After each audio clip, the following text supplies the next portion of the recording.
have acquired the printing services building right up the block here, or a couple blocks up, and a number of buildings around it. We included the Salvation. We have got the Salvation Army building, the old flag store, not the new one, Benham's Restaurant, the former Freedom Electric building, the doctor's office, which is just out the other side of that window. It looks like it's an abandoned building, but it still is. There's still a doctor there that comes there on Saturdays, and that we've also acquired that building. The area that we're talking about that we sort of put together the parcels, and that's if you read the Dayton paper on Christmas Day, that was kind of part of what they were talking about.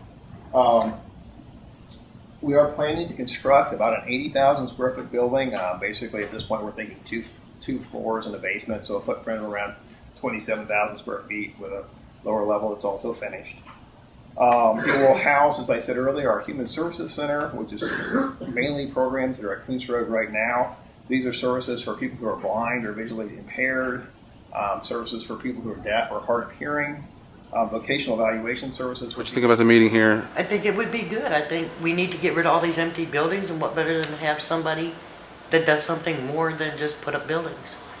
We need somewhere for people to go that need the help they need.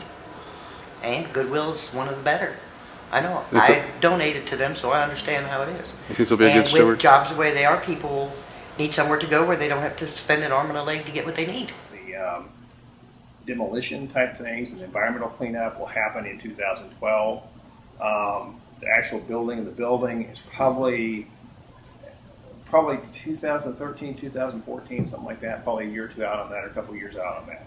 But the cleanup, and what really sparked the Dayton Daily News article was we did get a grant from the state of Ohio, from the Clean Ohio Revitalization Fund, which is sometimes called CORF, to do a lot of the environmental cleanup that was necessary around like the printing services buildings and some of these old buildings that we're taking down and getting everything. What level of certification are you applying for? It's early on this one to know what LEED certification we're going to. The one we did on Women Drive is certified LEED Gold. I'm not sure here what that will be yet, because we don't have. We have some general ideas and stuff, but we don't have an architect hired yet, and we haven't. I pretty much tell you who the engineer will be on the project. Probably that will be the lead type guy, Bart Grumwald, who we've worked with in the past.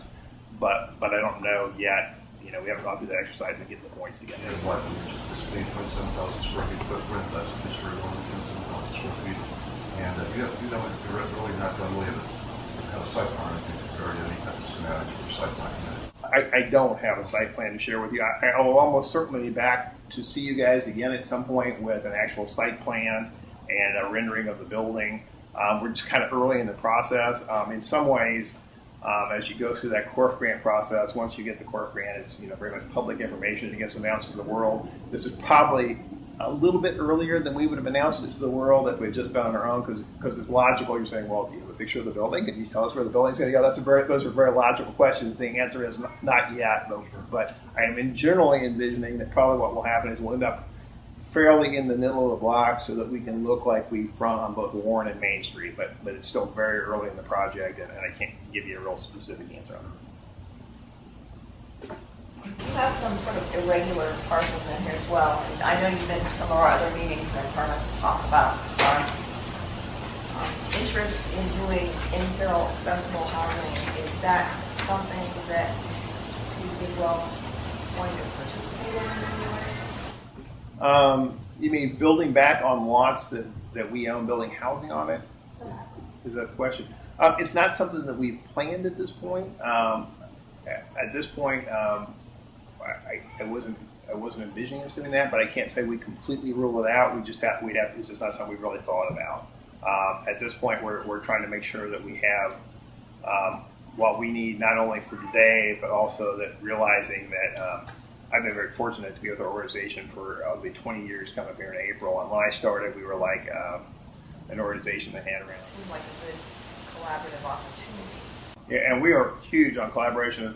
Anything we do to work with the local community, anything to work with the gospel mission in their programs, we'll certainly be open to talking about that and sitting down, on specifics and what makes sense.